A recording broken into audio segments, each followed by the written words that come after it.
Bonjour à tous, et ça y est, on se retrouve déjà. Donc on est là pour l'épisode 8 de Bikeground.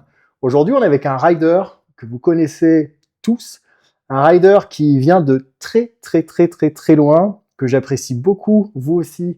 J'imagine que vous avez déjà vu ses tours sans pédaler, le mec fracasse. Donc sans plus tarder, on va y aller pour cet épisode 8. And here we go, we're gonna switch in English. Mate, how are you doing? I'm good. Good to see you. Thanks for having me on. It's a privilege. Obviously, I watch all the Bikeground episodes. I'm a big BMX fan, so it's cool to be on. Thank you. My pleasure. And dude, I mean, it's your birthday. I mean, it was your birthday yesterday, Yeah. but I know a little bit about you. But there are so many things. Once again, I would like to cover. I would like to get your feedback, your thoughts.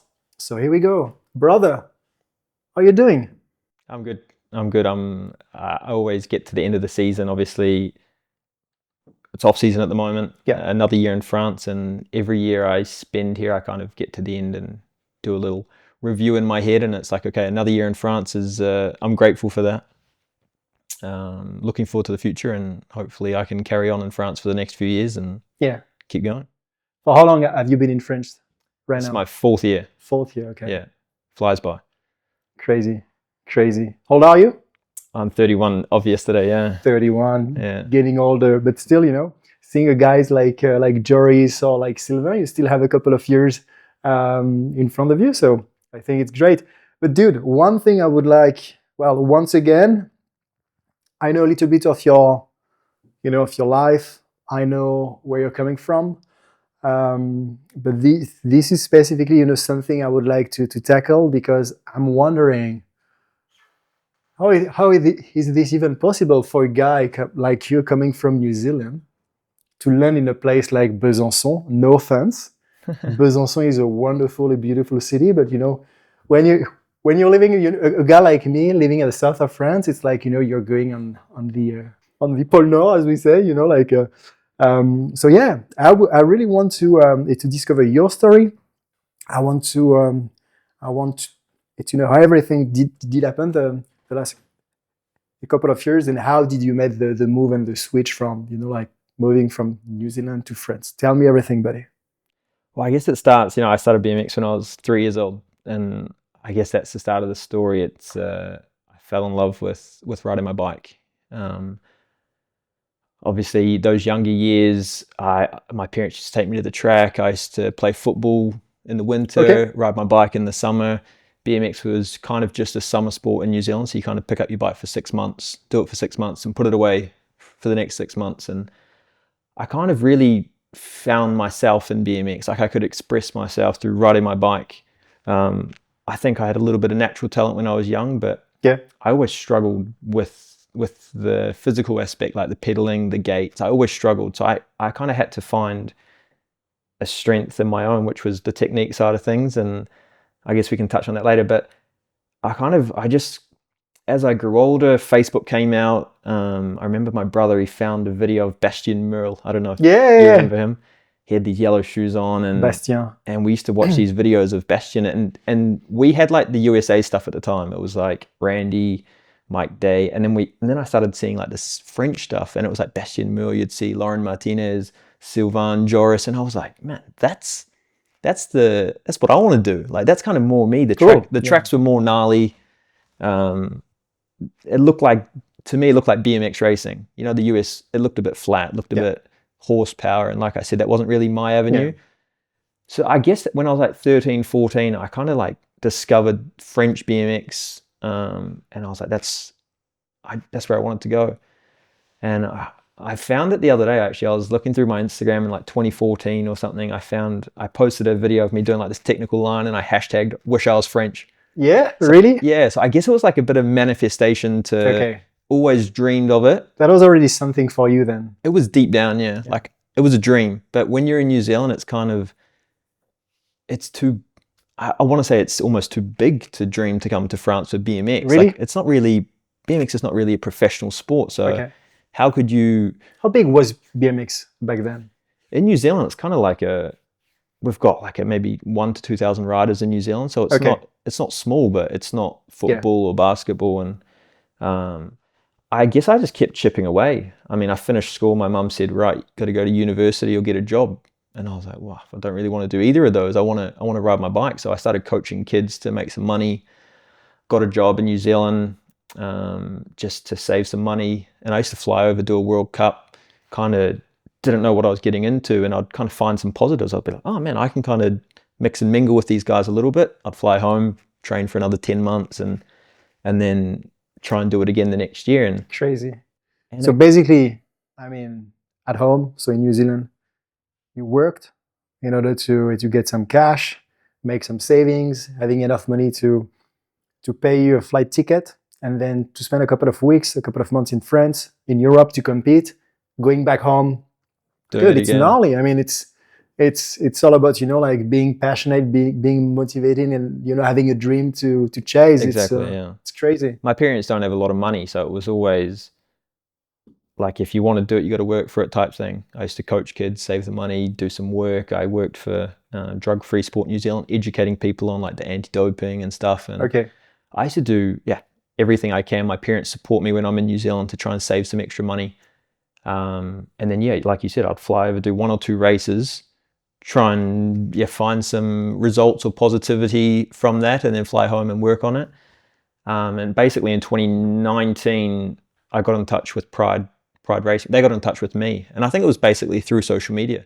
I've always been one to express myself through BMX, and I'd post videos of me trying a new jump or doing a technical line, and Pride got in touch with me. They said, we want to hook you up with some components. That was it. And I was like, that's sick. So got those sent over. And in 2021, basically my life in New Zealand exploded. Everything I had blew up. To put it lightly, it's like all my coach, my gym coach at the time, my relationship, my friend, Cycling New Zealand, it kind of just all blew up in my face. And that was the one time in my life where I said to my mum, I was like, this is it. Like, it's too much. Like, I can't see a story. I can't see what's next, if you know what I mean. Like, you kind of always tell yourself. A positive outcome. Sorry? A positive outcome, like. Yeah, I couldn't see that. I couldn't see where I was going. For once, everything stopped, and I was like, maybe I need to just move on with my life. Yeah. And I mean, I think that's the start of all good stories, because then I got in touch with Frenchies and Inspyre, and they kind of said, we want you to ride for our factory team next year. And then we got in touch with Besançon as well, and I kind of didn't believe it. At first, I was like, yeah, whatever. Like, it sounds way too good. Like, that's my dream, and like, it's too good to be true. And I flew over here. I knew no one, never met anyone. Yeah. So it was a big risk. My mum was a little bit hesitant. She was like, are you sure you want to go? Like, and I was like, yeah, Mum, it's my dream. I flew over, got a new bike, got new everything, new helmet, new team. Like, obviously in France, no one speaks English, and it was massive. It was a massive move, but it was my dream, like I said. So that's it's so it's definitely inspiring, because when I was a kid, I dreamed about going to the US. That was, for us Europeans, that was, the dream to chase, 100%. And especially in France, because we had like top riders and superstars like Christophe Lévesque, Thomas Allier. That was gnarly. And I remember I was like dreaming about it pretty much every night. I was like, one day I'll be like Christophe, one day I'll be like Thomas, one day I'm gonna win everything. But when I moved, like to the elite category, so basically I won the Worlds when I was junior. I never had like a proper opportunity to move in the US, thanks to a sponsor, for instance. But at some point, I think this is something that I should have done. And if I really wanted to make it happen, this is something that you can definitely do. And what you have been able to do, and having this dream for so long, chasing this dream, and at some point taking the risk, because New Zealand is not very close. You have to, how can I say that? You have to leave your family and jump in the unknown, and this is fucking gutsy, honestly speaking. So I have much respect for that, especially for, once again, no offense for the people living in Besançon, but it's not the most sexiest place on earth. This is not like, the Frenchies or the European going to Huntington Beach or, not back California. then. Yeah, exactly. So, but no, it's, I really like that. And I think it's also the beauty of the sport. You're dreaming about something so deeply and so hardly, during your entire life. And at some point you're able to make it happen. Dude, it's crazy. It was pretty surreal. In that first year that I came here, I had so many pinch me moments. Like it was like a roller coaster. I flew in. I had a European Cup the first weekend in Verona, and I made the final. And I remember lining up on the gate. I was in Europe for less than a week, like riding this new bike. And Sylvain's next to me on the gate, and I was just like, what's going on right now? And then a couple of weeks later, we had our first French Cup, and that's something that I was kind of more looking forward to, a French Cup. Like not many people, it's kind of prestigious. Like not many foreigners do those French Cups. Yeah. It's kind of like only the French guys. And obviously you travel to a French Cup together as a club, and we get there, and Joris did the whole season in 22. So there's like Joris, Jérémy Rencurel, Pilar Mayu, all these guys there, Carlos Ramirez. So it was like this massive race. Yeah, it's the place to be. Yeah, and it was the championship in Guipava, so we drove like 10 hours to get there as well. And the first day I did like a 16th final. I went out and I rang my mum and dad, and I said, this is something else here, like 16th finals. And I kind of seen some positives, and the next day I did a final, and the final, if you look at it now, it's like Pilar, Joris, Carlos, Jérémy, Mathis, and it's just, it's crazy. And I went home that night, and I remember looking through the photos of like me and Joris on the same gate in the final, and I was like, I'm not someone who cries, but I just started crying, and I was just like, what is my life right now? Like, it kind of felt, like I said, too good to be true. Okay. And those moments to me now they're the most important things. Like, they are not the results. It sounds stupid, but it's those moments where you're just like, holy smokes, look how far I've come, and look what I'm doing now. I think it's a bit, it's so easy to say that, because in terms of, like in corporate language, or, like in terms of leadership, it's not about the result, it's about the journey. But at the end of the day, this is so true. Yeah. The first time I had the chance to race against Kyle Bennett, I was very close from crying. Nowadays it could sound ridiculous, but dude, I was looking up to him for so many years, and I was like, dude, one day maybe I'll be able to beat him. One day I will race with him. I'll be next to him on the gate. This is gold. Yeah. It almost doesn't feel real, right? Like, you look at these people online, and obviously in New Zealand, I watched all the World Cups, and it's at like 2 a.m. watching Papendal at 2 a.m. in New Zealand, and it's like it doesn't feel like you can do that one day.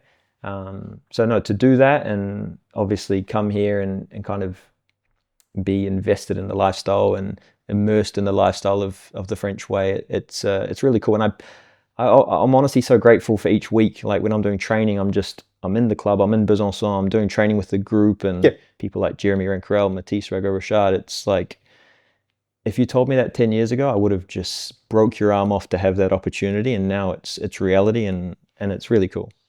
Crazy.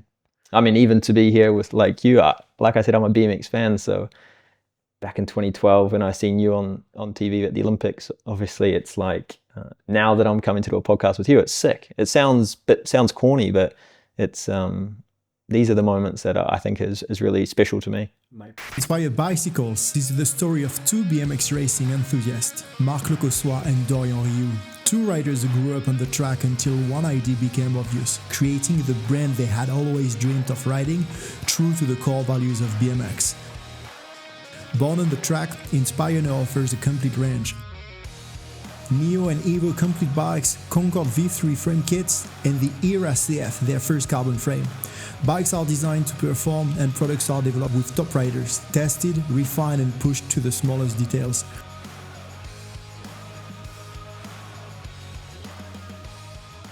Inspyre, the brand made by riders for riders. Discover the Inspyre universe and the full range at inspirebicycles.com.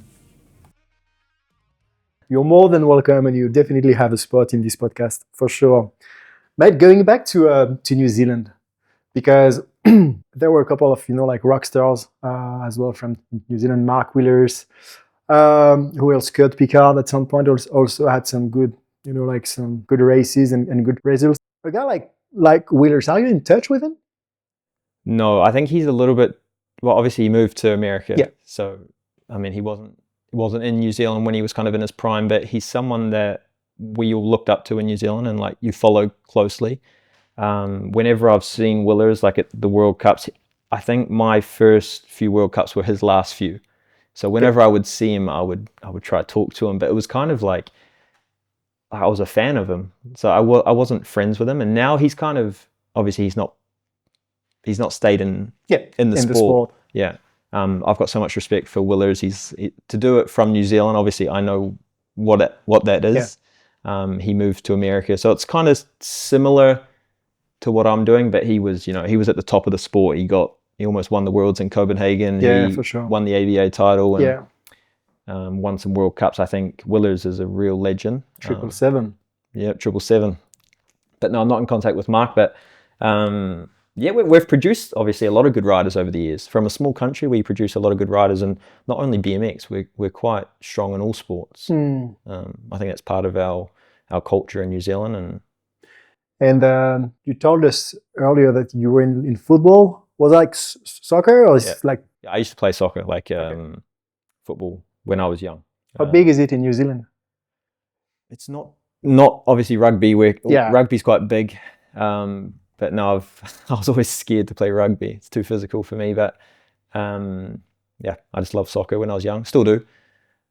But no, BMX was kind of like, I kind of felt, I love that individual side of it. Yeah. Like if you have a good day, it's because of you. If you have a bad day, it's because of you. It's not, you can't blame your teammates or anything. So I've always found myself in BMX. You live in Besançon.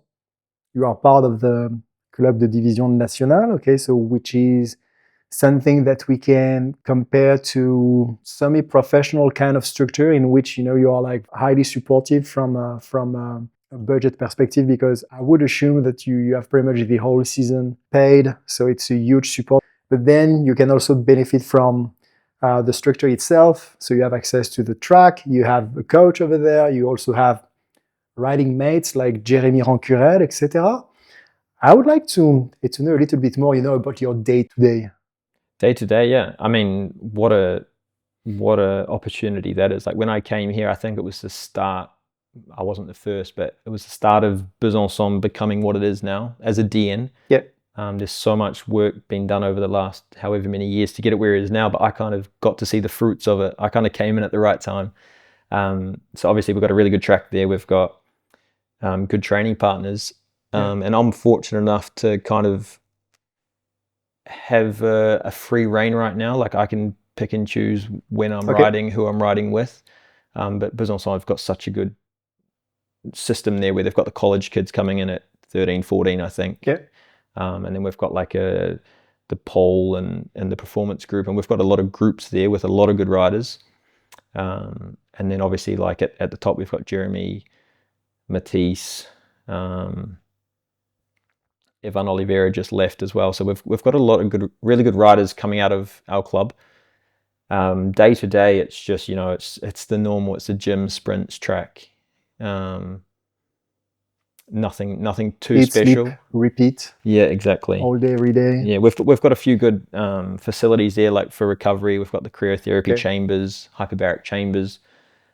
Before Colombia in 22, because Bogota is at a bit of altitude, we got to sleep at altitude, which really helped us adapt. Okay. So things like that is really cool. Yeah. That the city help us as riders do. Obviously, I'm from New Zealand, but I still reap some of those rewards. I still get some of the rewards of the French riders. So I'm really lucky. I know that I'm not French, but I still do get quite a lot of benefits from riding for Besançon. That's great. How is your relationship with those top guys? Someone like Jérémy, I know that you are very close with Jérémy. Do you train every day all together, or it's only from time to time on the track, or it's pretty much every time, like going to the gym together, doing sprints together? I would like to. Well, for me, like when I came here, like I I never had a BMX coach. Like Okay. so when I started BMX, I was 3. I have an older brother.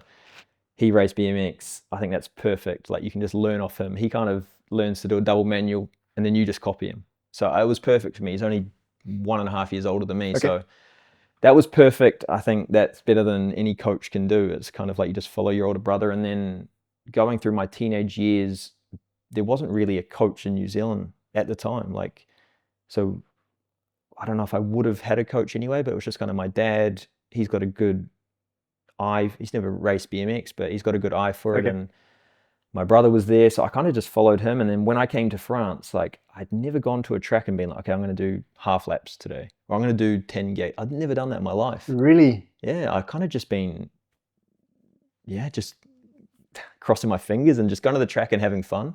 Okay. I mean, I would do half laps, but I wouldn't have a structure saying Yeah. 6 half laps or whatever. So when I came here to train with Jérémy, it was just like, Dude, whoa. it was a massive Yeah, I was revolution. like, man, Then. this guy's like, he's got like a structure, and he's like, Yeah. he does an effort, and then he starts his watch and he times. I was like, what the hell are you doing, man? Like, let's go do some jumps.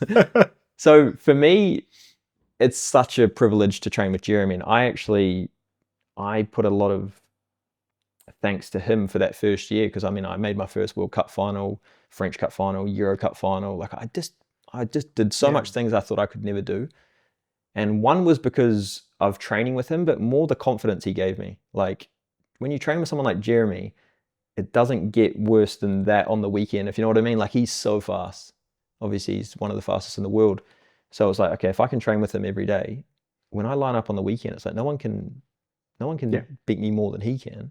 So I would always try and get closer and closer. And over the years, I'm lucky enough to have formed a friendship with Jérémy, and I train with him as much as I can, like just because I know it's good for me. I try and push him where I can, but obviously he's pretty strong. But I've got a good relationship with him, Mathis as well. I think as much as I can ride with guys like that, I try to, because I think I can learn so much from those boys. Such a good push. Yeah, I mean, they've got years and years of experience of that training. Like I said, I've got 4 years of training like a real BMXer. Because before that, like I said, I'd go to the track and I'd do a couple gates, try and jump the pro set, I don't know, faster than I did yesterday, and just have fun, which I don't think is a bad thing. But you do need some structure. You do need some groups and some faster guys to train with. So I've really noticed that it's helped me training with those boys. What's up, guys? Michael Bias here. If you guys want to go in the draw to win this Michael Bias Factory Team Inspyre jersey, all you have to do is subscribe to the YouTube channel Bikeground and comment below who you think I should race next in the no pedal lap, and tell me why. I'll pick the best comment and you guys will win this. Do you have like, between you guys, like a true team spirit kind of mindset, or do you feel some, like sometimes confrontation, or for me, in no. a negative way, I would say? For me, no, because nothing he's gonna get is gonna take from me, if that makes sense. Like nothing he wins takes anything from me. So it's almost like if he wins, I win.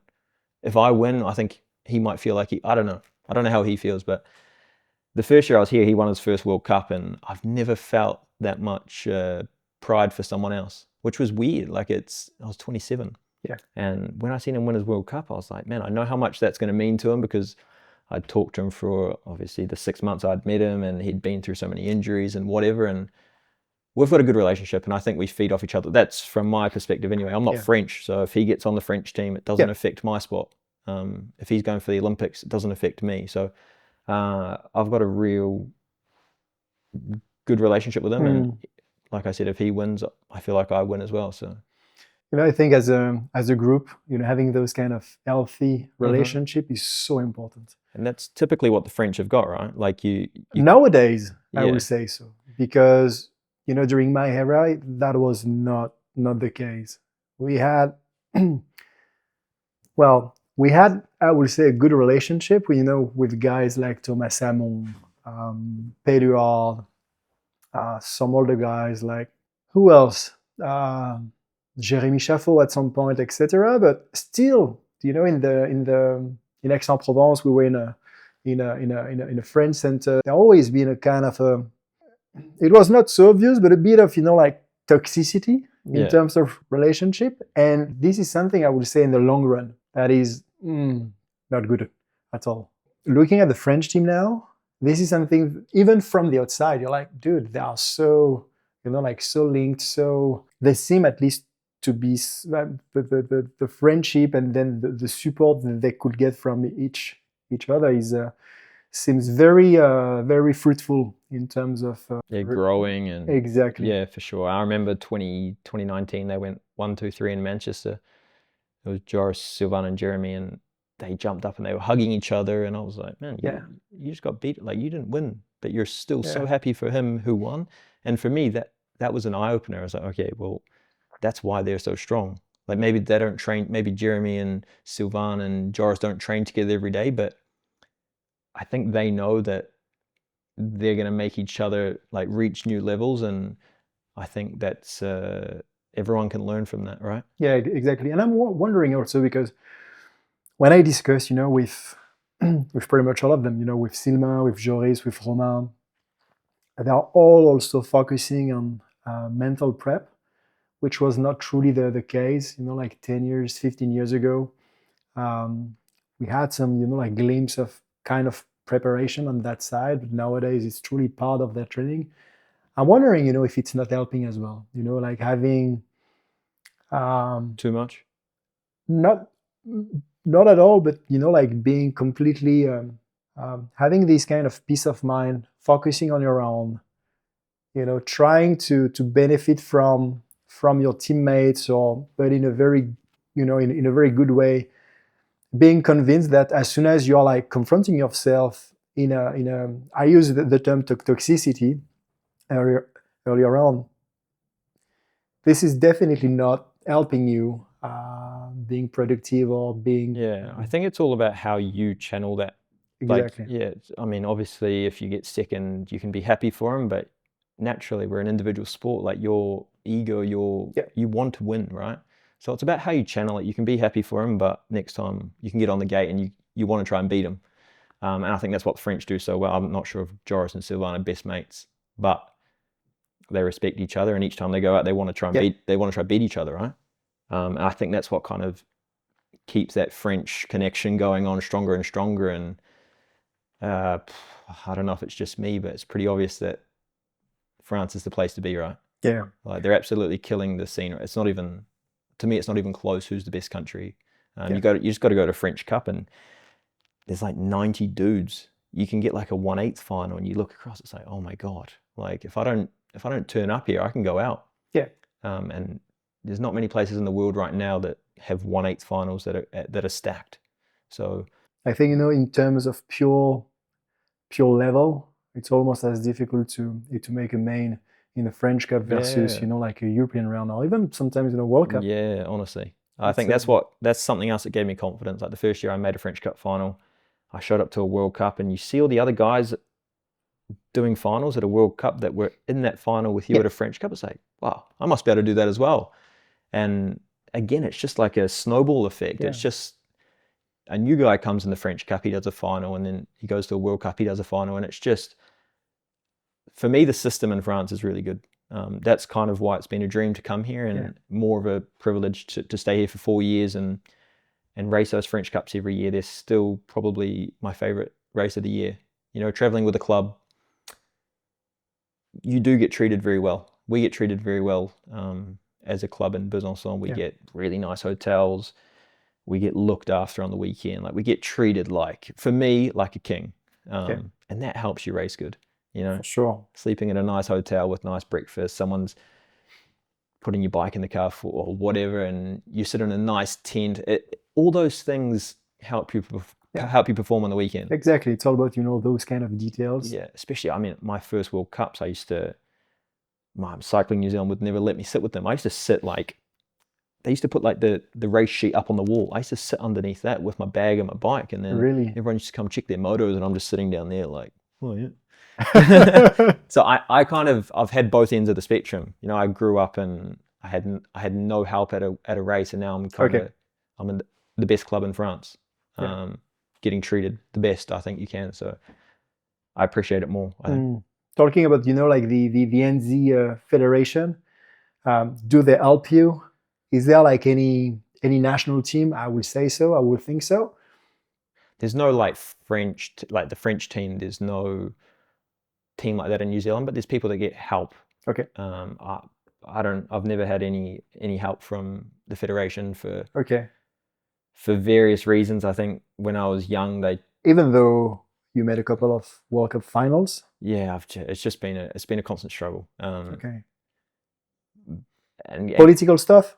I don't even know if it's political. I think it's just I guess it is political that they just don't think I'm good enough, and I kind of feel like I've gone out and tried to prove that I am, and still not good enough. So I guess I've just got to focus on myself and try and get better. And I feel like I'm on the right path. Last year was one of the best years of my life in terms of results. So I've just got to keep doing that. I think I'm on the right path and try and tick off some more milestones, and I think I'll get there.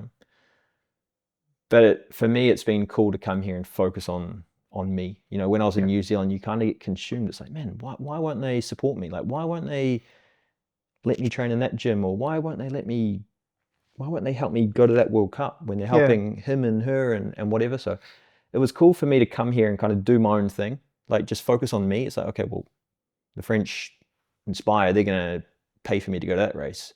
They give me the bike, and Besançon will help me go to that race. And I was just focusing on me. So I kind of forgot about the negative stuff because there was nothing good coming from that. How I said there was nothing good coming from it. And I was just like... creating a lot of frustration. But it's amazing because I was sure that, you were like highly supported given your results. Also considering the fact that as a country, there are not a lot of top riders. I think when I was young, it was like, oh, you're too young, wait your turn. And then now it's like, oh, you're too old. Like, we're going to focus on these young guys. It's like, whatever. I don't think age is an issue. If you're fast, like if you're 18 or you're 38, it's like the same thing, right? Like, look at Joris now. And as soon as you're making the results, and exactly, as soon as you're proving that you are at the level expected. Yeah, it's always been the same thing. So I don't think anything's going to change. It's just going to have to be, I'm just going to have to get better results. And I'm lucky enough to be supported by Inspyre Besançon to have a base here, and I've got no excuse now, right? Like, I can do those World Cups. My first full season as a rider, I was 27, which is quite old.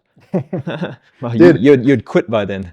I quit, I was 25, 26. So that's crazy that and my like, first full way year. Too old now to compete. But it's changed, right? Like, look at the Olympics in 2012. It's like Sam, how old was he? 22 or something, 23. Very young, Yeah. So the sport's definitely changed. It's probably more athlete based now. Like, we're more, more professional as athletes. I don't know if you agree. I think so. Well, back then, the difference with nowadays you have like much more riders and athletes, like training as fuck, like being well structured, being supported by the federations, by, like semi-professional clubs or even professional clubs, sponsors and so on. Just, the fact that, someone like but Sylvain, Romain, Jérémy, they are supported by the army. They have a kind of governmental contract. It's an amazing help. It did exist in the past for sure, but only Laetitia Le Corqui, she finished in like silver at the Olympics. Also, what's her name? Gold medal in 2008. And Caroline ACC and Caroline Chausson, of course, and Caro. Only the top of the... But I maybe I'm wrong, but I feel like nowadays we get more athletes doing BMX, where back in the day it was like, you guys were BMX riders doing BMX, where now it's like you get these guys that are probably more athletic than BMX riders. Like, they can put down a banger of a hill time, and then they're trying to learn how to ride a bike around the track, and it's like... Exactly. Maybe something that... Maybe I'm wrong.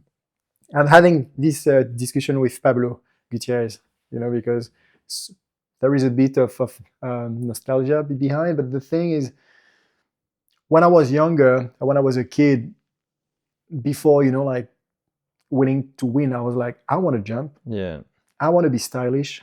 I want to look at those guys, doing those kind of tricks on their bike. That's it. So I was driven to BMX for these kind of reasons. Yeah, me too. Right now, potentially, maybe the passion shifted to something much more, once again, professional, athletic. It's a proper sport. Yeah, it's an Olympic sport. I don't think it's a bad thing, but back then it was more like maybe a culture. Yeah, it was like a skate. Yeah, skatey vibe type thing. It's like exactly. Yeah, I mean, I wasn't part of it, but it was kind of the one that I was looking up to, and you guys look like you were bike riders racing, right? Where now I think it's shifting, and you kind of miss those little gems. Like back in the day, you kind of had some dudes that you talked about. Mikey Day before, it was like, man, he could turn, he could ride. Like he was kind of that first guy when he's doing a time trial. It's like he's not trying almost, like he was just flowing. And back then had the same, like the same fun riding trail or riding my BMX in skate park than on the track. It was the same to me, and maybe we are lacking a little bit of that nowadays. But I think it's also normal, because after a couple of like Olympic Games, obviously the sport is growing, but it depends as well. I think because looking at a nation like the North America, like the US, I have the feeling that they are going backwards. Back then they were much stronger. They had like a center like in Chula Vista. They were like well equipped, well structured. I'm not even sure if it's still the case nowadays, where like 15-20 years ago, all of a sudden they created the French center in the south of France, and that was very the first glimpse into professional BMX riding, definitely. Well, nowadays you see like Romain Pillard, Rencurel. I mean, even bigger than that, Simba. Like those are the guys that were in Saint-Quentin Evening maybe 10 years ago or 8 years ago, and now we're seeing like, man, they're just killing everyone. Like they're dominating the sport. And I think it was the same with you guys in Aix-en-Provence. But I think like you, Sylvain, Pablo, those guys. I think just basic stuff. All type of training. Training together. That we're used to do like 15 years ago. We were like maybe like 10, 12, 15 guys doing, like training, going to the gym with such intensity, etc. We're only, like just a couple of us. Right now, you maybe have like 60 or 80 guys in France doing having the same kind of volume, putting, like the same effort, the same intelligence as well into training, etc. So I think this is, like what is helping a lot and what helped the sport to become much more professional. The thing is, when I discussed with Joris, also with Romain, these are episodes you have to watch, of course. They told me that basically, in terms of, in terms of volume, they are training even slightly less than before. They're just, like smarter in their way to train. But the thing is, on other aspects on which I had, first of all, no clue, and I just didn't care, sleeping. Yeah. Like Romain, so we recorded, we finished, like the recording around like 6 p.m. I was like, we have to go to have dinner right now, because at 7:30, I need to sleep. I was like, dude, come on. I thought he was joking. I was not. No, I mean, we are so focused on sleeping right now. It's, once again, these are those kind of little details that at the end of the day, at the end of the year, are making, a massive difference. And that was basically, the things on which we were not very focusing back then. I was like, I've done a max on a squat, 250 kilos. Whew, next weekend, I'm going to kill them all. That's it, But yeah, I think it's also part, of the evolution of the sport. Yeah, I think you need to take positives from what you guys had, and then obviously the stuff we have available to us today. Like you said, the knowledge about sleeping, nutrition, recovery, taking the positives from each. I 100%. think we've got to take some positives from your generation as well, because you guys had a lot of things that we maybe miss, and putting them all together. And that's kind of what I like. I like looking at those videos and kind of finding little gems that used to be there that maybe we're missing today in BMX and trying to put them together. Yeah. And what's interesting, it's like, okay, what's next? You know, what will be the trend, or what will be the foundation and the I feel like we're gonna go back basis to, in 20 years. in 20 years, I don't know, 20 years, but I feel like in BMX we're going to go through a stage where we go back to riding our bike. Like it's obviously talked about a lot, but we miss a certain aspect of just riding our bike, like you said. I know it's talked about riding dirt jumps or whatever. It doesn't have to be dirt jumps, but just having fun on that bike. Is it something you are doing? It's something that I've always done. Riding a trail? I ride trails. It's not something that I look forward to, but last year I came to the south and I hit up Pablo and went and rode Pena. Yeah? And it's something that I love. Did you have fun? I loved it, man. I text Simon yesterday. I said, man, we're going back. Like, yeah. It's something that I love, but I don't think you have to go to trails or skate park, but it's just having fun on your bike at the track. You know, it's not showing up and doing your 8 half laps and 6 gates and then going home. Yeah. It's like, why don't you go have some fun? And that's when you're going to learn those skills. And to me, sometimes people ask me the question, oh, how do I get more comfortable in the air? Like, why am I always getting stiff? It's like, well, go play on your bike. And to me, that's when you learn how to ride your bike in all scenarios. If it's windy or if you get a little bit sideways, how can you correct it? So to me, it's just riding your bike. You know, simple. Riding with flow. Mm-hmm. I spoke to Maris about it actually, because he was kind of the opposite. Yeah. Like he was just like, get a whole shot, ride the track smooth. But Maris, he's a freak, man. Like on his day, he can whole shot anyone. Where someone like me, I think, on my best day, I can't whole shot half the dudes. So I've got to find something else where maybe my strength can beat their weakness maybe. So obviously overtaking them on the track, or whether it's working on my corners or my track speed, or how can I manual that jump when you're going to jump it? You know what I mean? Trying to find those other things where there's more than one way to skin a cat, and obviously whole shotting's nice, but not everyone can whole shot. Something that Maris mentioned, you know, he has the feeling that right now most riders are in the same mold. Yeah. You know, we are lacking personalities, style. I'm not even sure, you know, that right now, because you guys are going so fast. You are going so fast. When I've been to Seriance, I was like, wow, you know, in the lap, I mean, you are like so packed. It's as soon as you're making just even a tiny mistake, it's gone. So you do not even have time to do a little motocross like KB would have done in the past, or a tabletop like Mikey Day would have done in the past, or X-Up like I would have done in the past. It's not possible anymore. But I think you're right. It's more like in your, you know, like day to day when you are going to your home track, trying to have this kind of fun, trying to test new things, to learn new things, because at the end of the day, we're talking about, you know, BMX abilities, how you can move on your bike, how you can handle like tough situations, like all of a sudden it's windy, sideways, boom, how to react. I think it's truly important. And yeah, for sure. I always, you know, I've always ridden in trail. Back then, not anymore. I'm getting way too old and scared. I had my own style, and I was recognized as, you know, someone with a good style.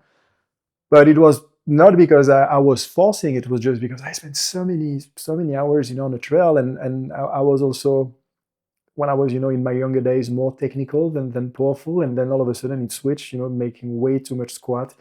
But I think it's, even today, it's a massive push and a good help for all of you guys.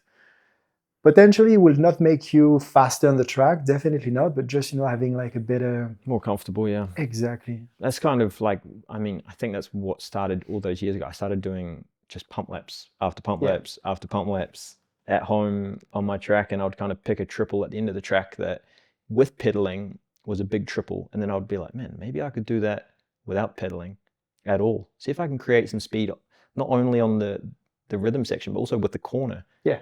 And I used to do it. I used to do that so much. And I mean, over the years, like I started posting like a pump lap at a World Cup track, and people were like, yeah, man, that's sick. And dude, you're the pump lap star. Well, I think like there's people that done it before me, but the thing is, you are going fucking fast. I recently seen a video, pretty much, you know, the entire BMX world saw this video when you're like racing against Oliveira, recently junior world champion. Unfortunately for him, he had the rainbow jersey, but you killed him. This is something I really like because, first of all, I think it's an amazing way to improve your track speed. Once again, we are talking about how to move on the bicycle, how to absorb, you know, the bumps and so on. This is so important. But how do you do that? Honestly, I think it goes back to how many I've done, and I kind of look at pumping like juicing a lemon. Like there's always some more juice to squeeze out. Even when you think you've got, okay, I can pump that smooth or I can manual that smooth. There's something more you can get out of the jump. There's always something more. There's always some more speed, you know, you can squeeze out of a jump. Yeah. Can I like pre-lift with both wheels off the ground and then tap manual it or something to try and get some more speed? And it goes with the corners as well. And I think if you've seen the video, it's kind of the corners where I kind of made the difference. I'm not normally a guy that's going to whole shot regardless, with pedaling or without pedaling. So I think it's just the boring answer is just time, like repetition on how much I've done it. Yeah. Is it helping you big time, you know, on races like World Cups and so on? There is no more time trials, which is a pity. Mm-hmm. This is something I really appreciated in the past. Do you think that it's a very good thing for you, and obviously, you know, it's a good strength to have? I think well, my strength in BMX is my track speed, but also in racing, the ability to stay quite calm, like not stressing about, okay, I'm in fifth here. It's like, okay, well, we've got another straight plus a corner and another straight. So staying in a pump let, you have to stay calm. Yeah, if you case something, it's finished. Yeah, it's true, dude. So it's true. I think there's bits of doing a pump lap that is part of my strength, but obviously it's not enough. I can't do that in a race. I can't pedal to the bottom and then do a pump lap and win a World Cup. That's impossible. You need to pedal as well. But I think there's definitely parts of doing those pump laps, which is sometimes people think it's stupid, but I think there's parts of it that do help me in racing. Yeah, I remember, you know, like back in the days, even like, you know, when we were doing some you know, French team camp or at home, but it was always, you know, we're starting the afternoon, you know, when we're like, you know, practicing in our BMX club with 5 pump track lap, just like that. Or finishing, you know, the 2 hours of training, like, okay, we're gonna do 2, let's go. And yeah, it's a good thing. But you're 100% right. You know, having the ability to relax, no matter if you're pedaling or not, I think it's a true benefit. Yeah, a lot of people have said to me, like, oh, it looks like you're not trying. It's like, well, it's not that I'm not trying. I think it's that sometimes I know when to ease up, because I know what's coming. Like I know not to get too intense here because it's going to affect me the next straight or something. And I am quite relaxed and I'm constantly thinking when I'm racing. But it goes back, like when I was younger, like you said, I used to finish the session and do 3 perfect pump laps. So that if that meant I cased the first one, so okay, well I've got 3 more. Cool. Okay. And I'd get my dad standing there. I'd be like, tell me if I do a mistake. And I was hypercritical on a mistake. Like I'm not talking casing a jump. I'm talking like these little details. Sometimes he couldn't see it. He'd say, yeah, that's good enough. I'd say, oh, well, I made a mistake here or there. So I think that perfectionist in the pump laps is something that is my strength. But yeah. Dude, this is what we're going to do. We're going to organize the pump lap World Championship. Pump lap World Champ. Let's do that. Not a pump track World Champs. Not at all. You ride in pump track too? Because I met you 3 years ago in Switzerland. That was the first time I saw you, and I met you over there when Max Kleur got me registered to the race after a solid night during Yvan Lapra's wedding. That was amazing. I'm not much of a... That was the last pump track race I've done. I'm not much of a... You're not a big fan? It's not that I'm not a fan. It's just... I think if you want to be... Well, how do I word it? I prefer BMX. I think that's the easiest way to put it. Yeah, I think BMX is a cooler version of pump track racing, to be honest with you. But I think it's dangerous. But I also like the head to head. I like racing. I like getting on the gate with you and saying, "Man, I'm gonna beat you." So I like that aspect of it. I think pump tracks can help you with skills and BMX, but in terms of racing, I don't know. I'm thinking about BMX, so I'm not really thinking about pump tracks. That's cool. But we can do some pump tracks on the BMX track. We can do that. Dude, I can see that you have an Inspyre factory hoodie. I'd like to discuss. I know very well Dorian for so many years. I know the brand. I know the history behind. But I would like to. I know that Dorian has been highly supportive as well in your career, and in your when you moved obviously from New Zealand to France. I'd like to get your. Yeah, I mean, I think without them, without Inspyre, I wouldn't really I wouldn't be sat here having a story to tell. So for me, it's everything. It's everything to me. Obviously, he contacted me. Well, we spoke in 2021, end of 2021. He kind of offered me the deal I could ride for the Inspyre factory team, and at the time it had Pillard, Rencurel, Mateo Colsonet, Alexei Pizanowski, who's the world champ right now. So it was quite a good team. And to be honest with you, I thought, I'm not good enough. I thought, like, you're looking at, why are you getting me? Like, obviously. Are you joking? Yeah, I was like, well, I'll take it, but why? Which is not a nice, obviously, feeling. Like, you come over, and obviously, from the first moment I was here, I kind of felt like they really supported me. It was a pretty surreal moment when I came here. I'd never met Dorian. I'd text him, obviously, sent some voice messages, and stayed with Dorian. And just being, obviously, riding with the jersey, it kind of gave me a little bit of confidence just doing that. And then after the first, 6 months, I did a few finals at French Cups, Euro Cups, and I started to feel like, all right, maybe I'm good enough. I belong. Maybe I do, yeah. To this team, okay.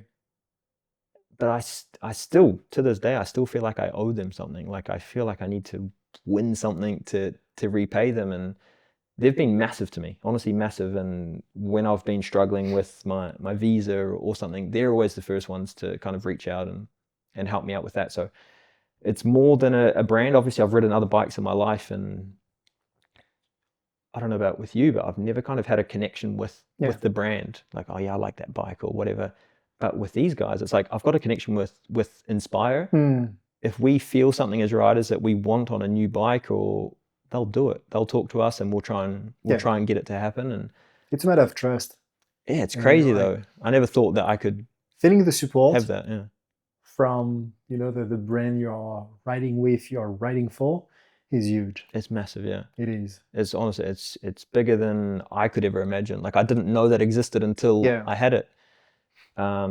Just in terms of, like, it's not about getting a free bike. Like, that's not what it's about. It's about them supporting you through the good times, the bad times, trying to figure things out. And I don't think Inspyre are too worried about the results. Like, it's like a human connection. It's like they just want you to be able to do the best you can. And to me, it's massive. Last year we did like a mini documentary in New Zealand. We had the World Cups in New Zealand. We obviously got this jersey made with the fern on it, and to me that was surreal. Like, you guys want to do a documentary on me? Like, why? Which it turned out pretty cool. So no, it's been super cool from coming here 4 years ago to now, obviously testing the new carbon bike. Yeah, that's an opportunity I thought I would never have. They give me the trust to be able to ride a new product, and that's kind of been glimpses over the last 4 years. Like, they'll send us a new wheel set, be like, test this, let us know what you think, or the new titanium handlebar, we're testing that prototype at the moment. So it's pretty cool to be able to test prototype products. But yeah, it's an awesome brand. Without them, honestly, I don't think I'd be here. It's always a question, we're talking about those little details. And once again, like, doing those pump laps will give you more ability on your bike, will develop your speed track and so on. These are little things that are going to help you to become a better rider. Having the support and the trust from your team, whether this is your bicycle brand or this is your DN club and so on, this is massive.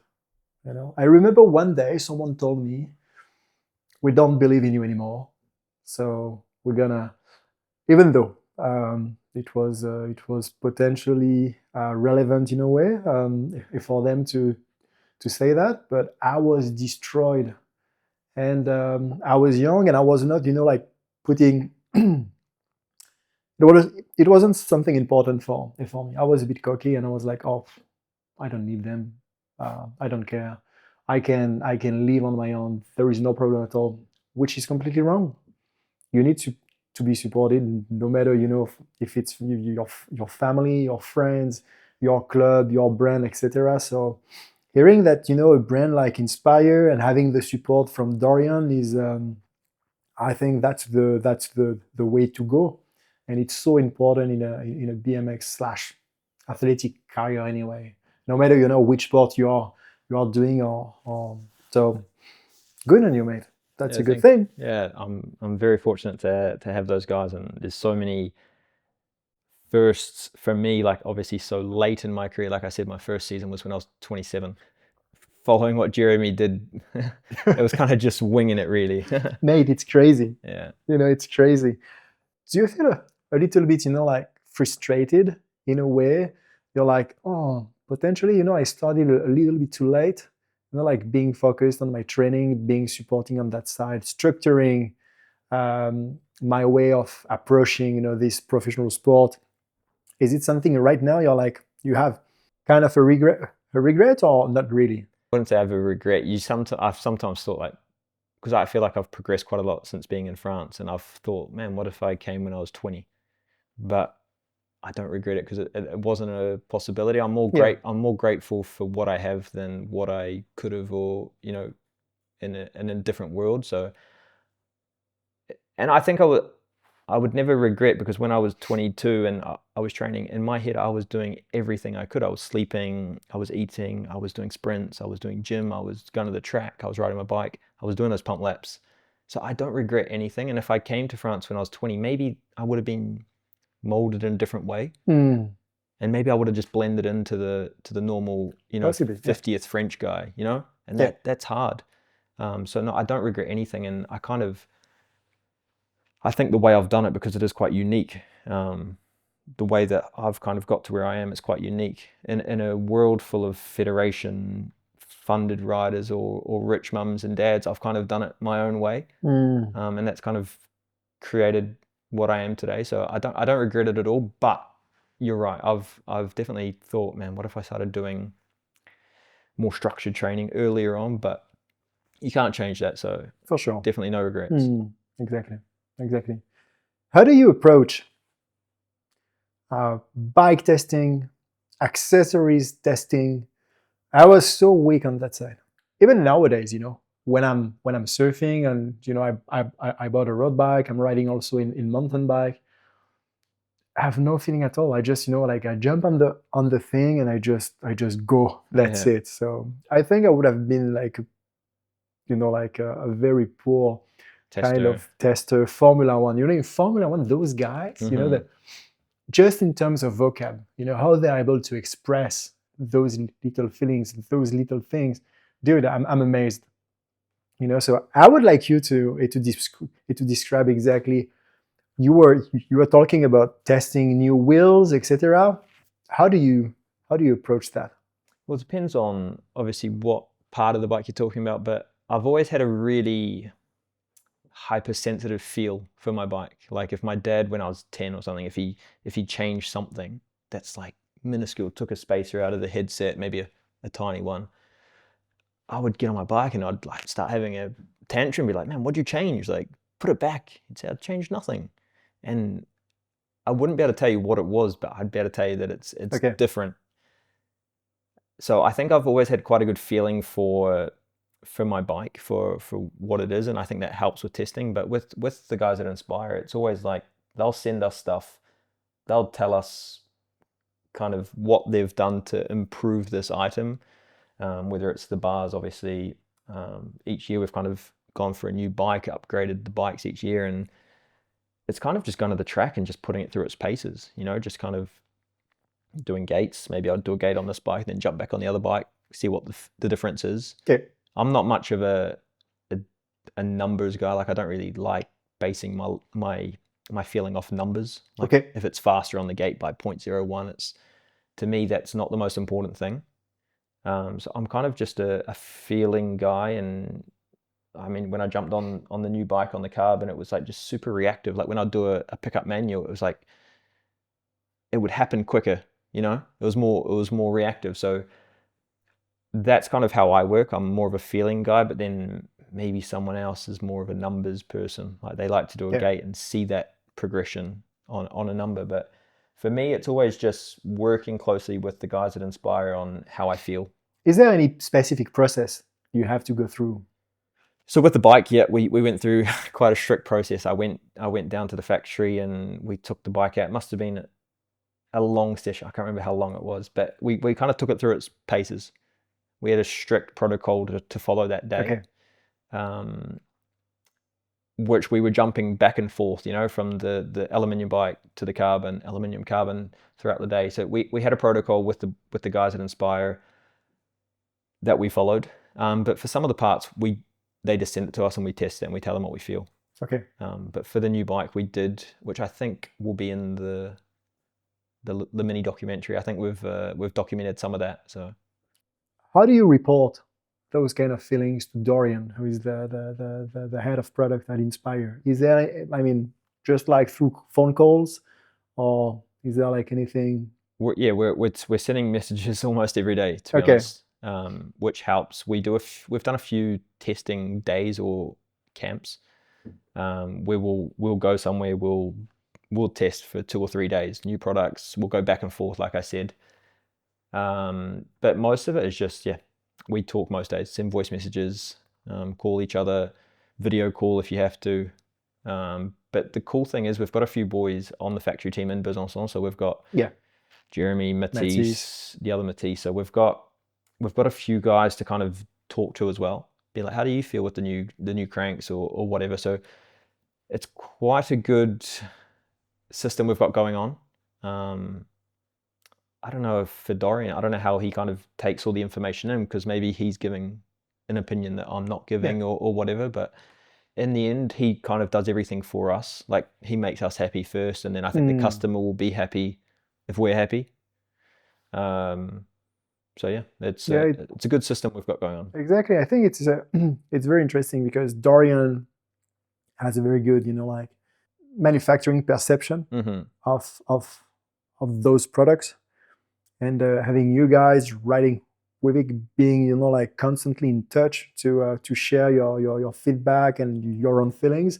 Yeah, it's cool. It's cool. I think that's important for a brand. Like if we're gonna sell this to the end customer, we need to be happy with it, right? Exactly. We've been testing this carbon frame for months and months, and we've tried to find everything wrong, if there's something wrong, to fix it before we're going to send it to the customer. So I think that relationship we have with the brand, to me, that makes sense. That really makes sense. And when we decide to put it on the market or as a brand, we're happy with it as riders. So if you see it at a race, you come talk to me, I'm probably going to have really good positive things to say about it because I'm happy with it. But also, from a customer standpoint, they can have the stamp on it, meaning, okay, these products have been tested during a certain period, so we are very sure that now it can be, retailable. Yeah, it's very important. Obviously, Inspyre it's 9 years old now, I think. Started in 2016, so it's building that.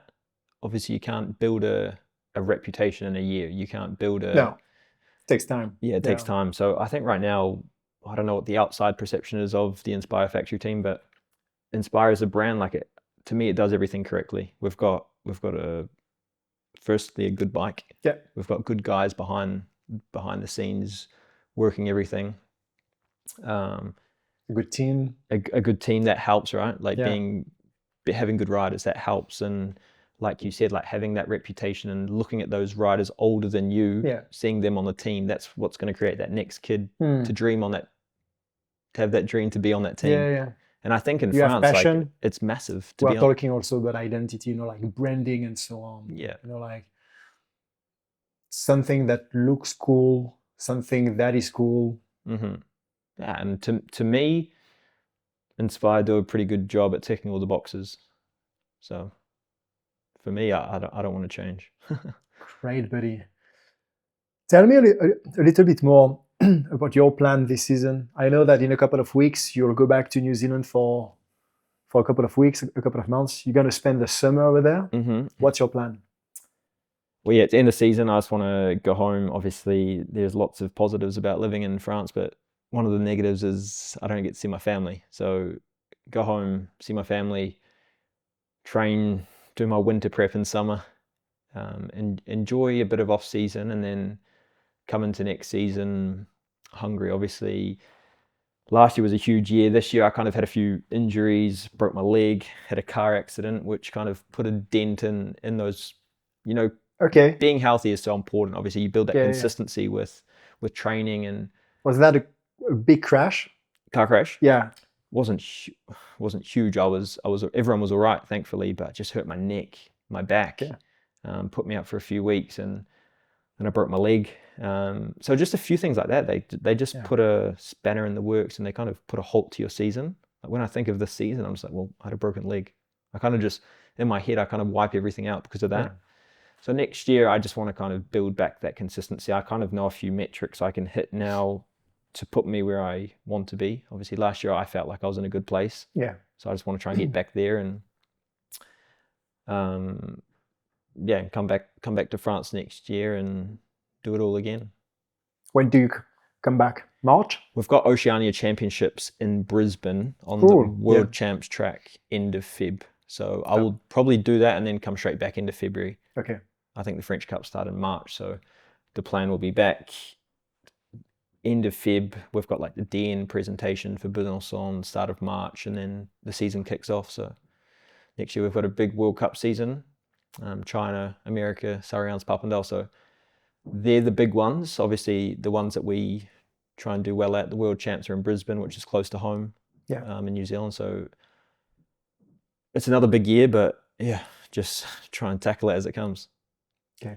And any specific, you know, like target / objective you're putting on yourself, like making a top 8, you know, in the World Cup ranking, for instance, or?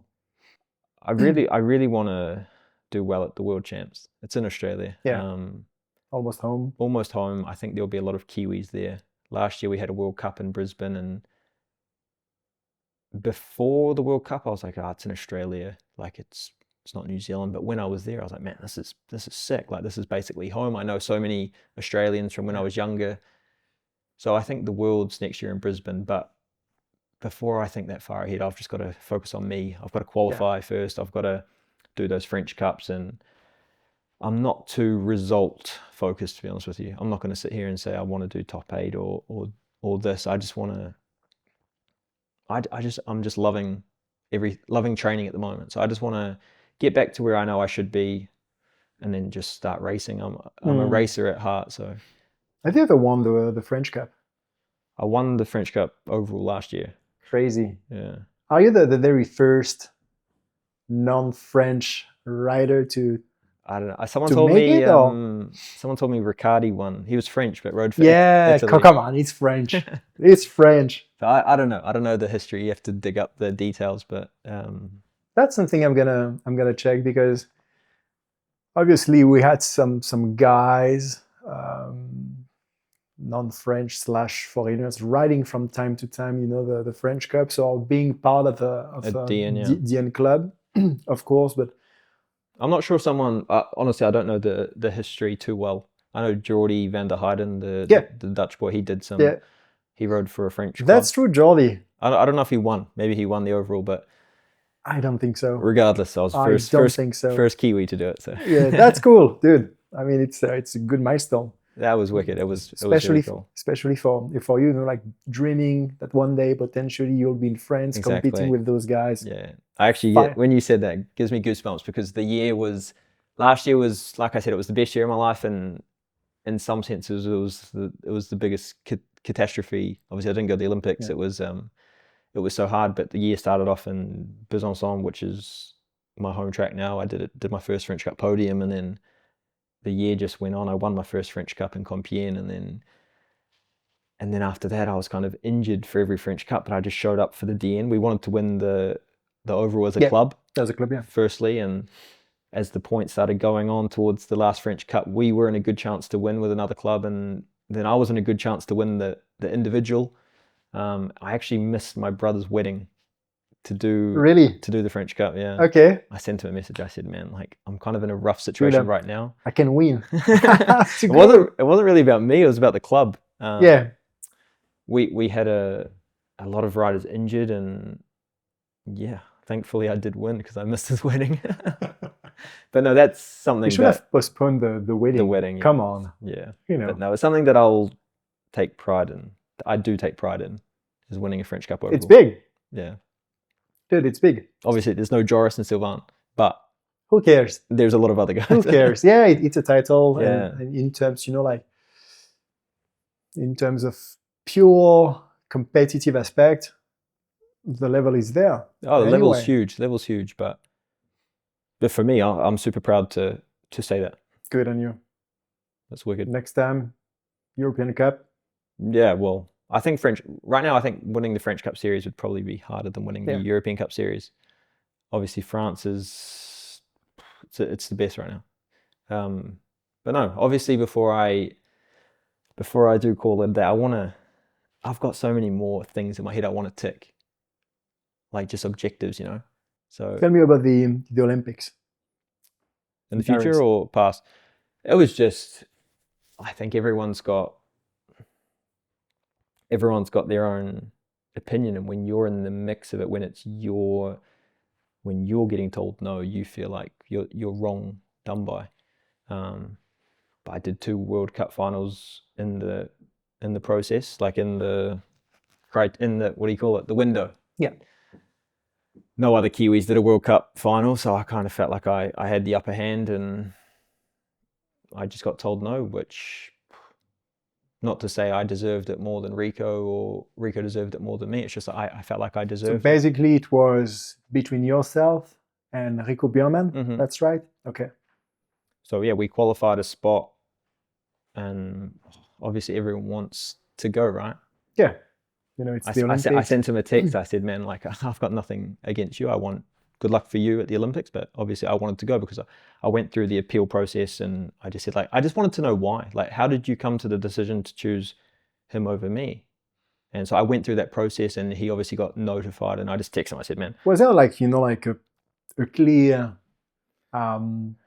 selection? No, that was kind of my objection. It was just like, well, how did you come to this? Because if I read what you sent me, it's like, well, I should be going. Okay. So that's kind of why I appealed. Was that like based on UCI points, or?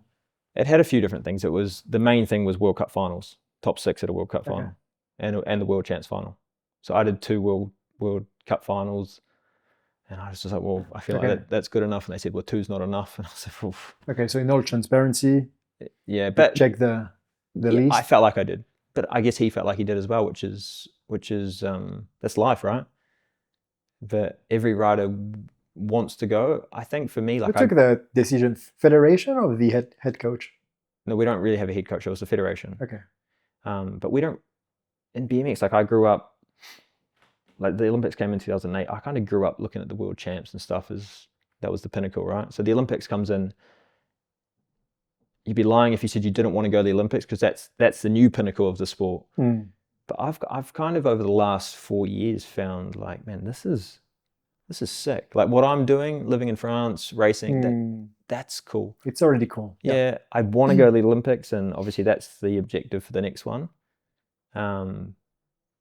But for you, it's not the end of the road. No, but you look at Sylvain, like, he didn't go 2012. He was reserve 2016. He didn't go. Yeah. He ended up managing look at him now. Exactly. And Renaud Blanc as well. He's one of my favorite riders. He's never been. So you kind of find security. It's like, well, life's going to be fine if you don't go, but I do want to go. Yeah. I'm not scared to say that I want to go. And last year it was kind of a bit of a dagger. It was just like, I felt like I did everything I could to be there, and the fact that I didn't go was like, wow, that sucks. It was in France. I'm living in France. It kind of felt like a second home. It felt like all the stars were aligning. Yeah. But I've learned in my life, like when everything kind of gets ripped away, something good can come from that. I told you in 2021, like my whole life exploded. Like it was just, my life exploded. I got the phone call the day before Christmas saying, like, next year, Cycling New Zealand, you're at, like, we're going to support these young guys. And I was just like, well, there's no future for me riding for New Zealand. Like, obviously I want to go to the Olympics. I want to do the Worlds. And everything was wiped. And that's what started, obviously, where I am now. So last year got ripped away, but I kind of refound, for maybe 4 or 5 months, I lost a story. Like I said, I lost a purpose, and I couldn't see what was coming. But no, after some time off and everything, for me, it's easy to find a purpose and a story, like to find a vision now. Well, it sounds so cliche, but you shouldn't let one result obviously define you, but you shouldn't let one, like, heartbreak or one bad result define you either. And I kind of find happy in the middle. Like, I never try and get too excited, or I never try and get too sad. You know, I always try and just be grateful for what I have. And on a bad day, it's just like, well, you've got to put up with some of those, obviously, in a sport like BMX. Yeah. So I kind of just find happy. It's not about winning that race. It's just about enjoying the journey, like you said. Like, I show up every day. I train my ass off. I do everything I can to be as good as I can. Yeah. And whatever happens will happen, man. Like, I think there's always someone worse off than you. There's always someone better off than you. So you just got to roll with the punches. I truly believe this is the good mindset to have. That's the one that I've got, yeah. You know, dude, is there anything, you know, from the past episodes that you really clicked, or a topic you would like to tackle? We discussed, you know, like in the backstage about Maris, things that you discussed with him, and that was also discussed during the podcast. Any topics you would like to cover? It's time to speak. Time to speak. I don't know if I understood everything correctly from Sylvain's one. Obviously, it was in French. Yeah. I did listen. Cool. I listened to all of them. Thank you, dude. Much appreciated. Thank you for doing the job. Obviously, it's spreading more awareness about our sport in a professional manner as well. Like, I love the video aspect, but one thing, I'm taking this opportunity. The best way to support the podcast, guys, you know, we're not seeking for money. Once again, this is not even a business. This is just a pure hobby. For the anecdote, we are recording Friday, EOB, end of business day. I worked today. Morgan behind the camera worked today as well. So once again, pure hobby. We are doing that for the love of BMX racing. The only way to support us, guys, just subscribe to the YouTube channel, follow us on Instagram, spread the news to your friends, and that's it. That's it. This will be, you know, already marvelous for us. So thank you very much in advance. Please do it. But no, I love listening to Maris's podcast. He's probably someone that we've heard not too much from since he quit, and just his opinion on everything. It's something that I could kind of relate to. It's like kind of he says something and you're like, yeah, go on, Maris. But no, I think his stance on under 23 and delaying that process, that step into elite, I think he's true on that. Obviously, he won his Olympics at 21 in Beijing. Dude, yeah. Imagine now, maybe the under 23 would have taken away that, you know? Maybe he would have been on a different pathway. I think when he spoke about under 23, it was kind of like our sport, we get some superstars like Sam, Neek won first year in elite, the world champs. So I feel like sometimes it's taking away a little bit from those guys. Obviously now we've got Joris at 33. We've got some young guys coming in the elite class as well. But yeah, it's an interesting topic. I think there's is. pros and cons, definitely some positives and negatives, but yeah, it's new. It's new, and there's a lot of weird rules where you can just jump to and from under 23, elite, whatever, and obviously it qualifies Olympic points, which I find very strange. Like, it doesn't really make sense. I don't know. Once again, there are pros and cons. Why not from, junior 17, 18, and then why not having a category like 19, 20? But or just merging, I think, something like under 20. Yeah. 17, 18, 19, 20. Like, you do 16 boys, you're in this U20 category, and then you're an elite. Like, I think 23 in all sports. Dude. You get some dudes. You're fucking mature at 22, already at 21. Come on. And some people mature later. Some people obviously mature earlier. But on the flip side, I can understand as well, from a nation-wise, I'm like, okay, for the French Federation, someone like Pixar, I mean, the French guy who won the U23, because I think it was exactly his last year, so he was already 23, which is fair. Rainbow jersey, additional win, additional medal for the nation. But for the love of the sport, dude, at 23 or even 22, you just have to race with the top guys. That's it. I mean, that's what we're used to, right? Sorry, this is that's what we're used to, and I think it's weird for maybe how I'm not criticizing, because I get it. Once again, it's incredible to win. I mean, exactly. The quality they have is nuts. It's amazing. Yeah, Josh Jolly, he got second or third, and he's a young Australian boy. He's a rocket. So I think the quality is huge. Exactly. But they're probably they're good enough to be in the elite class. Even Alexi, he could have won in elite or made a podium or top 5 or a final. I don't think so. But he's fast. He's fucking fast. But you've got those little things, like, look at Silvani. He almost won a World Cup at Chula Vista 2010. Dude. It took him 7 years to win it. But Silvan is the man. But that's what I mean. Like, Alexi is so quick, but there's so many little things to be able to do that in elite. Yeah. Right? Like, look at Pilati. He's been fast for how long? Then he's been fast forever, and he won a world champs this year. So I think there's little things. Is it a question of level, or your point is more, guys, don't spend too much time in this category. Go race the big boys because you're going to learn quicker. I think you've got it's like a sink or swim type mentality. Like, you either jump in the big boys and learn to swim with the big boys, or you're just going to sink. But I don't know if under 23 is just delaying that process. Like, maybe we stop kids quitting at 20 because now we've got under 23. Yeah. But are we just pushing it to 24? Like, we're just pushing the age from 20, and we're giving them 3 more years of hope, and then they quit at 24? Because now we're with the big boys.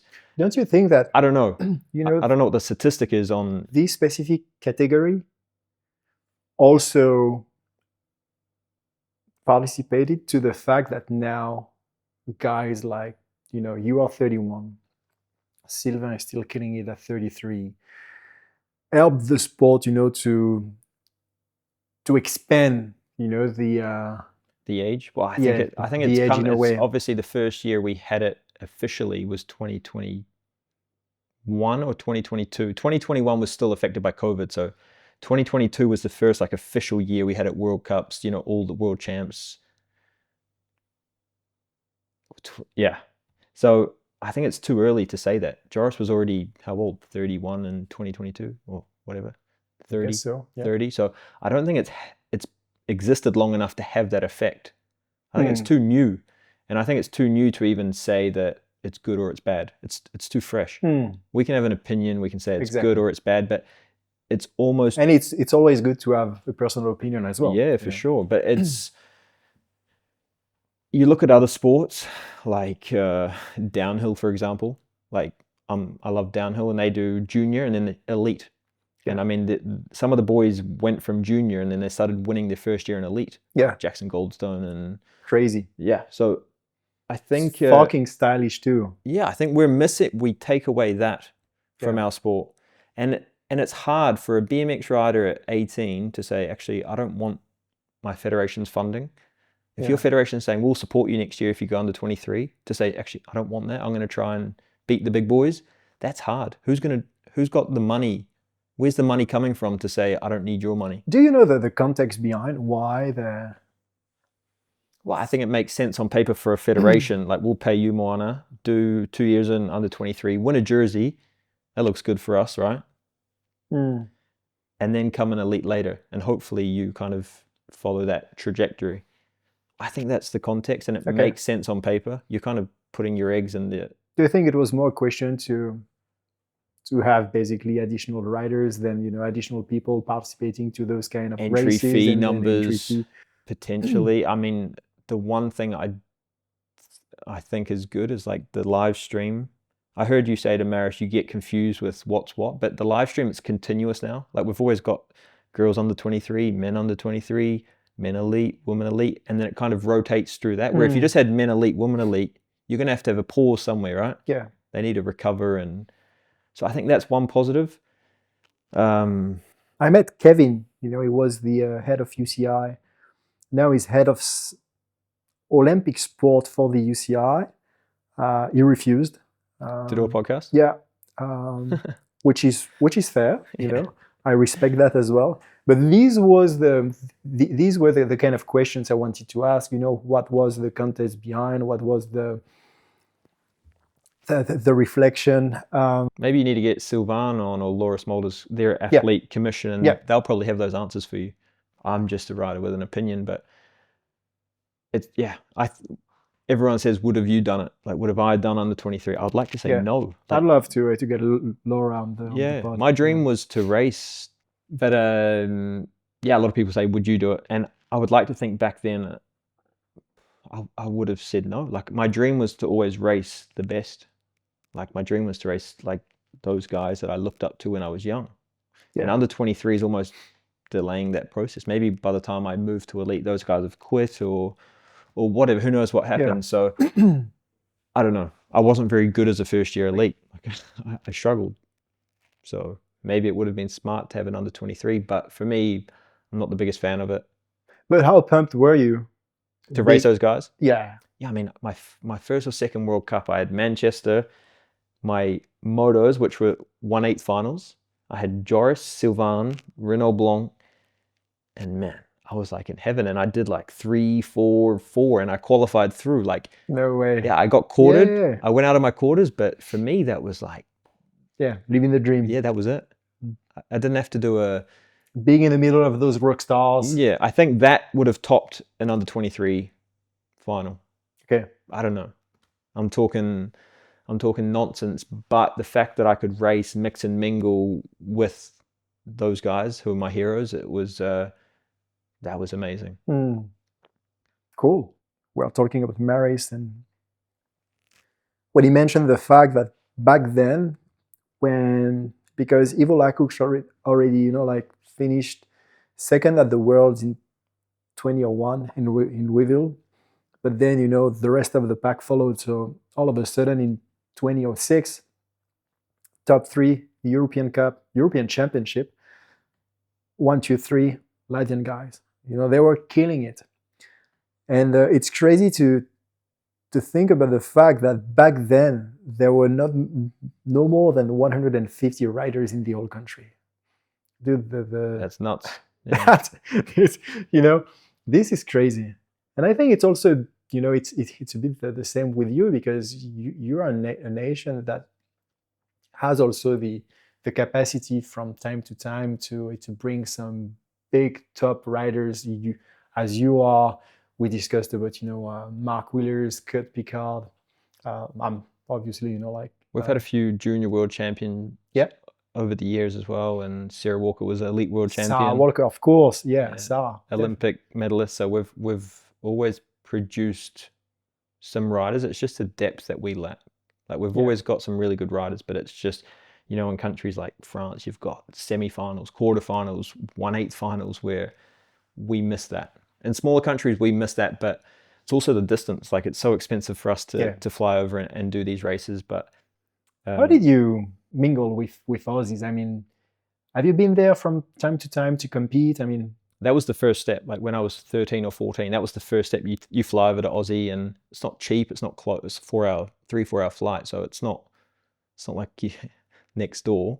They're a bigger country. They're probably stronger than us traditionally at BMX. And the guys that I used to race was like Bodie Turner, who he's still going, and you kind of test yourself, and it's the same thing. You learn some stuff, you go home, you put that to work, and you go back. So I've been going there since I was 13 or 14, maybe once a year. And when I turned elite, those races were like Willoughby, Dean, Graves was there when I first went.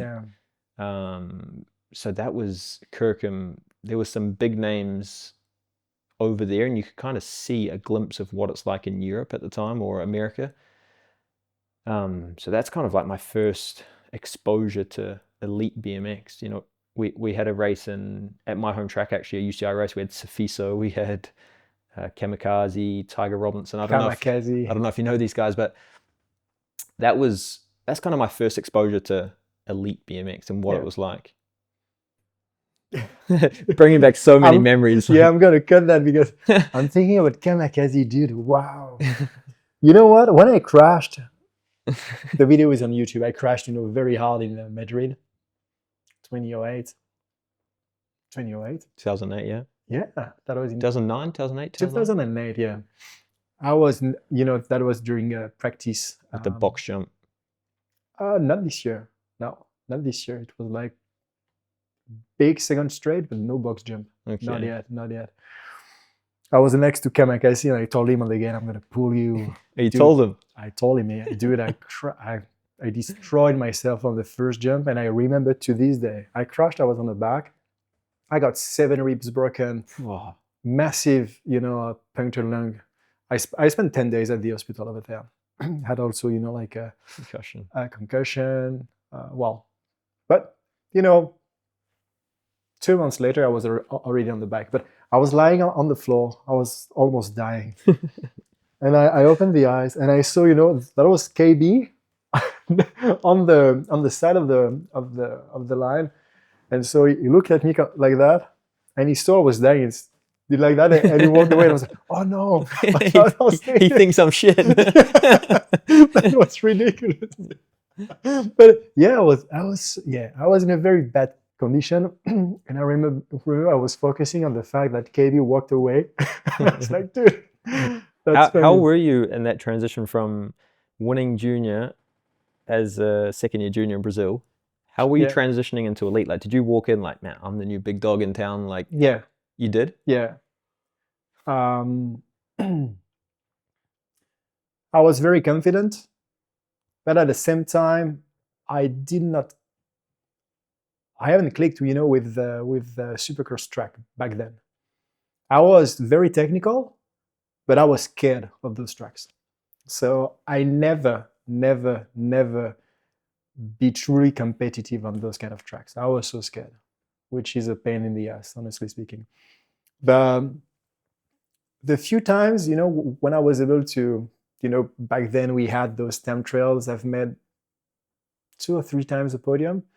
That was on those, let's say, more normal tracks like Fréjus, for instance. That was still like a Supercross track, but quite cool in comparison to Madrid, to Salt Lake City, and those kind of tracks. So I think it, in a way, got me scared, and all of a sudden, I started to lose my confidence, and then I crashed. So first year disaster, second year disaster, and then I get pushed out of the French center / French team.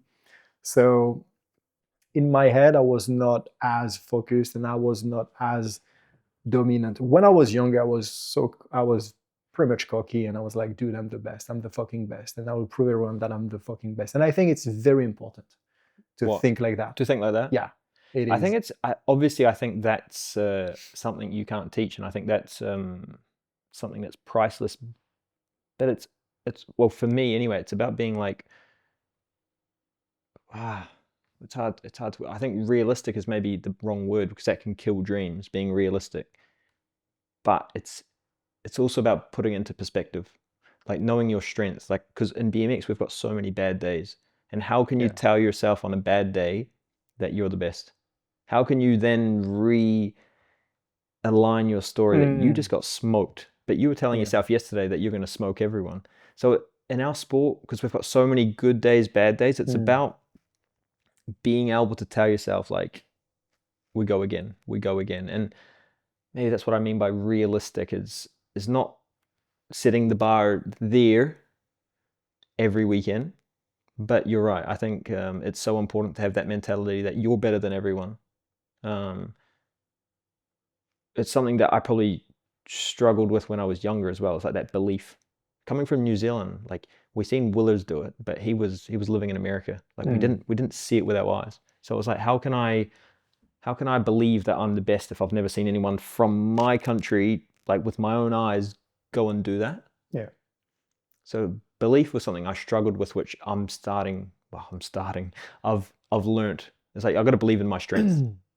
I can't get on the gate. I can't get on the gate and say, I'm going to whole shot Joris and Pillard next to me, because that's not my strength. Yeah. I think I'm stupid. To say that. I understand. But that's not to say that maybe if I get in the right position, I can overtake them on the track, because that's my strength, right? Yeah. So I think you're right. This is also when, you with maturity, you're able to adapt. This is maybe something I was not able to do, because I was still, in focusing on what I was when I was like 15, 17 versus, what I was during those days around like 20, 21. Also being able to make the, the shift from this kind of mindset to another, it's almost, like reinventing the wheel. Yeah, exactly. Reprocessing. Always reinvent the wheel and always keep up with, the changes. I think when you're a junior, it's easy to believe you're the best, but when you take that next step, it's like, okay, well, am I the best? What are my strengths, weaknesses? And knowing, that's the most important thing, is knowing yourself, knowing your strengths and weaknesses. I remember a guy told me, like a really high up guy in New Zealand, he told me once, he said, man, you need to get on that gate. You need to believe you're going to whole shot. You need to believe. So I got on the gate. It was in Grandson, 2014 Euro round, and I was on the gate. I think Sylvain was there, Tremanis. I'm going to be first. I was there. You were there? Yeah. I was like, I'm going to be first to this first turn. But impossible. And I'd kind of put myself in a shitty position, believing that, where that's not me. I kind of needed to take a step back and be like, well, how can I position myself to make the most of it? So it's about knowing yourself. I think that's what's important. Exactly. And this is where also, you can see, the difference from top guys and the best of the best as well. Because I think, there are things that are different approach, different ways to assess, those kind of minds and those kind of beliefs. I think it's truly important. Someone like Mathis, mate, he's just a winner. Like, when you hear him talk, like, I don't think I'm born a ruthless winner. That's not in my genetics. I'm a racer. I think I'm a racer, and I want to win, and I want to race. But Mathis, he just sounds like he's a ruthless winner, man. Like, when he talks, it's just like, whoa. There is also something with Mathis, I think, you just mentioned genetics. I think just physically. Yeah, he's a beast, man. He's a beast. That's why it's called the machine. Yeah, he's a freak. And obviously we all dream that we're Mathis.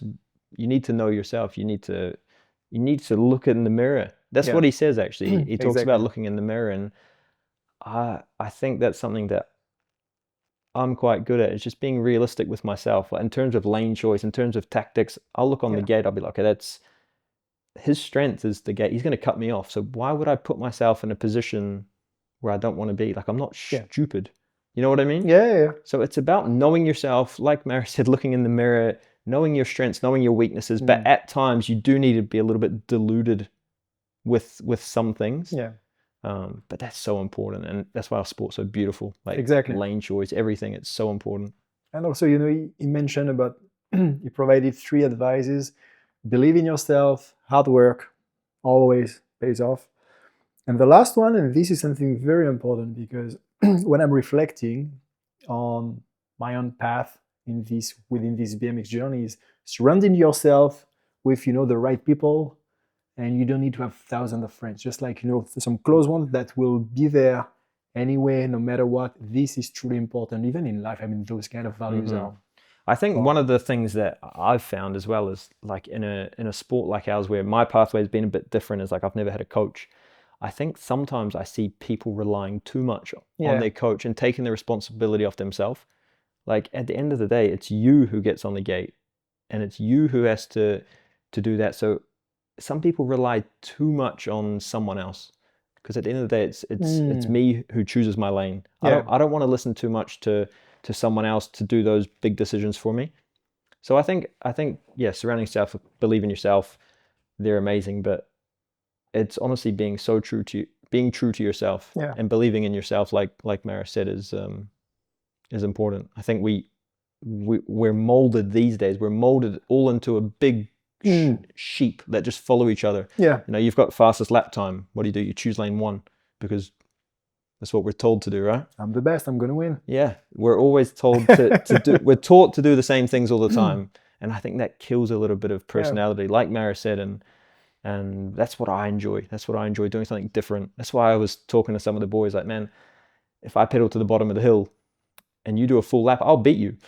And it's something against the grain, and it's something a little bit like, I believe in my strength more than maybe you believe in that. You know what I mean? Yeah. I don't think it's arrogant. It's we a bit of fun. discussed a little bit about that, your pump lap with Evan. How did this happen initially? I mean, what was the story behind? I want to know. I think his coach, Thomas, he said, Michael, if you pedal to the bottom of the hill in junior men, where do you think you could come in the race if they all pedal? And I said, well, honestly, I got no idea, but maybe a final. Maybe I could do a final. And I think Evan said something back like, oh, I think he'll get smoked. And then automatically it like triggered something inside. I was like, I think I could beat you, buddy. I said, I think I went back at him, but I like Evan. I think I really Good like kid. him. He's got the good mentality, and when you get two guys who want to win so bad, I went back to him. I said, let's go. Let's do a race. And he said, okay, like, let's go. And it wasn't like a plan or anything. It was just kind of like my ego versus his ego, who's going to be better. But I think the track was good for me. And was he pissed off that the actual lap ended up on social media? No, not at all. Because, dude, it's called big time. 8 million views? Yeah, it's got a lot of views, but it wasn't something that I said, oh, video this. Like, it was something that they videoed, and I said to him, I said, I'm not going to post it. He said, no, you can post it. Like, I got no problem. And I didn't want to disrespect Evan. Like, it's just a race, but it's, he said to me after, the first thing he said is, I don't understand. And I just said to him, there's a lot of things you don't understand, but in our sport, it's like that.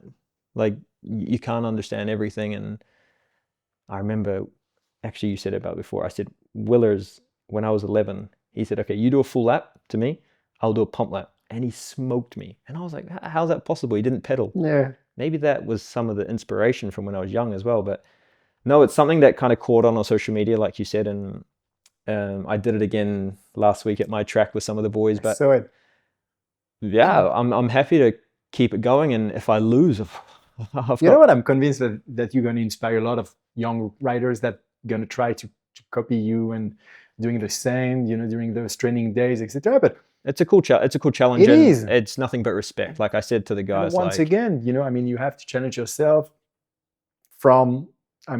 in terms of skills, you have to develop those kind of skills as well, because we are talking about techniques, speed track, so important. Under pressure as well. There's a lot of pressure. Like, obviously for me, I want to win, but they don't want to lose. Yeah. Obviously it's I don't think it's embarrassing, but they don't want to lose to someone not pedaling, right? Yeah. So it's a lot of pressure from both sides. I think it's nothing but good.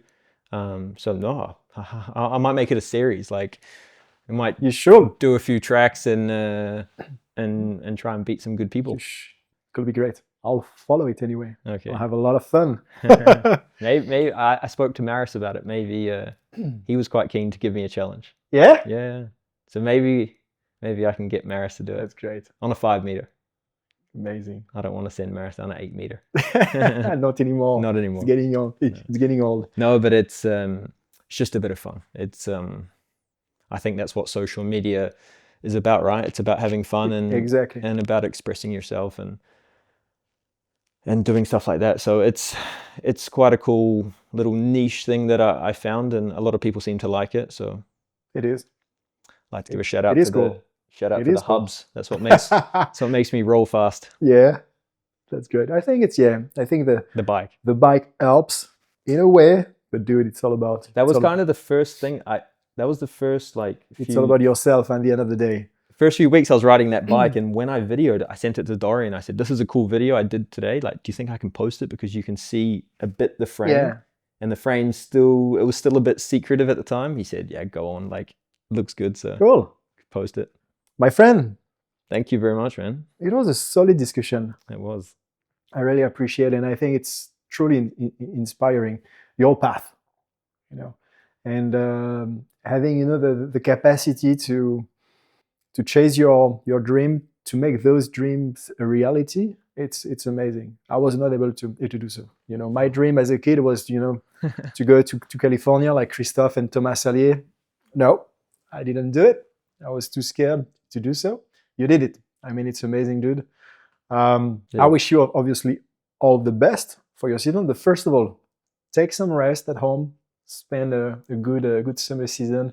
You'll have I think. Don't you think it's a good thing to move over there, because, you know, if you compare to your colleagues in Besançon, you know, they're gonna be through the fucking winter. Yeah, definitely. I think obviously it's a positive, but not everyone has the opportunity to obviously do it. So I think, well, it's an opportunity. Well, I can definitely make the most of it. Make the most of it for Yeah. sure. Recently I'm like, I'm not 18 years old. I don't want to put myself through that, you know, that rocky mentality going through winter prep. I don't think I necessarily need that, like you said with Sylvain and Joris. It's more being smart with your training. I don't need to go and smash my head against the wall for 5 months in winter, but I will enjoy some time off and come back stronger next year. Great. One last thing you would like to share? I just be grateful. Thank you for everyone who supported me to get here, but supports me going forward as well. I feel like I'm the most grateful person to live this life, because it was a dream. It is a dream, but it was such a big dream to come here and to do stuff like this is so cool for me. It really is. So thank you for having me, and thank you to everyone who supported me: Dorian, Mark at Frenchie, Stefan, Thomas, Arno, everyone at Besançon who helped me. Yeah, just mum and dad. Obviously, without mum, dad, and my brother and my family, that's not possible. So just thank you to everyone who has helped me the tiniest a bit on this journey. But it's not possible without all of those people. So Yeah. Great. Thank Great, you. buddy. Cheers, mate. Thanks, man. Boom.